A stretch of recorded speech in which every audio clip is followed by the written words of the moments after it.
All right, guys, this one's a good one, especially for our runners who may be dealing with some knee pain, especially kind of some kind of lateral knee pain around the knee here. We're going to take the old mobility wad mush ball here, or the ready state, I should say now, mush ball. We're going to get down onto the ground.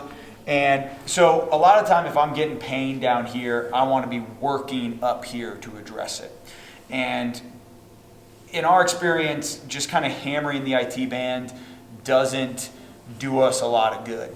If we can get up kind of more around origin points around the hip, then we tend to see a lot better outcome around the knee.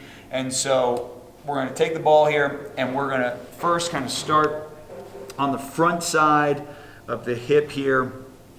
And I'm kind of above the top of my femur here, and I'm just kind of working across that tissue, and I'm just trying to find some tender spots here.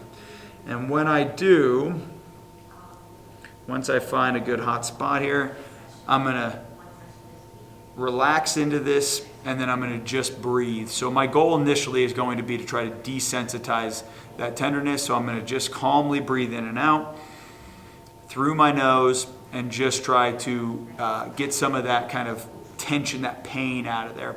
Generally like to recommend starting the clock for about 60 seconds for this. Then after that 60 seconds, I'm gonna incorporate a little bit of movement. So like I said, we get this guy, if we're looking at running pain in particular, or really just any pain where the hip's coming up into flexion and the knee's going into flexion, then I wanna mimic that pattern here as I incorporate, or I'm gonna incorporate that pattern into my soft tissue work here. So I'm gonna just really work on breathing in as I pull my knee up, and I'm gonna exhale as I drive that hip into a little bit of extension. And I'm just gonna cycle through this for as many reps as you really want to, but generally I'm gonna recommend at least 25 of these guys, where we're just gonna breathe in and out, mimic that movement pattern a little bit, and really desensitize that tissue. One of the things that we realize that when we do that is we mimic that movement pattern, addressing that kind of soft tissue tenderness or sensitivity up there.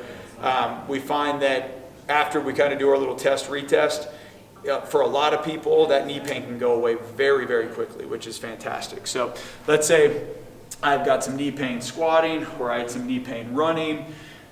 After I hit that, I'm gonna test that back out, see how that feels, see how that hip's moving. Do I feel a little bit better in that knee? Do I feel like that hip's moving better?